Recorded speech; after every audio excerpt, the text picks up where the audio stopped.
ทักทายสบายดีและสวัสดีเบิดสุขุสุขคนมาพบกันมื้อนี้ก็สิมาอยู่ในอาหารการกินคือเก่าพี่น้อง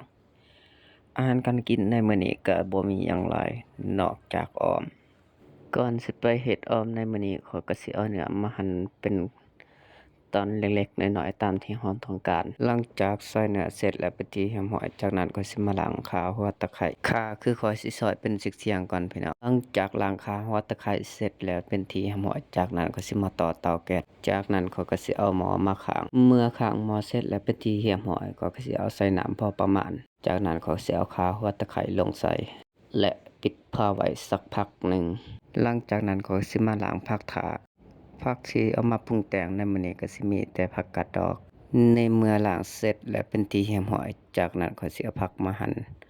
พอประมาณหน้าตาก็สิประมาณนี้แหละผักของข้อยเมื่อหั่นผักเสร็จแล้วเป็นที่เหี่ยมหอยจากนั้นข้อยก็สิมาตำข้าวเบื่อใส่ข้าวเบื่ออิงตามผู้มักน้อยก็ใส่น้อยผู้มักหลายก็ใส่หลายแต่ข้อยสิใส่พอประมาณหลังจากตำเสร็จแล้วเป็นที่เหี่ยมหอยจากนั้นก็สิมาปรุงแต่งในเมื่อใส่ข้าวเบื่อเสร็จแล้วเป็นที่เหี่ยมหอยจากนั้นก็สิเอาผักมาใส่จากนั้นก็รอท่าเวลากินได้เลยพี่น้อง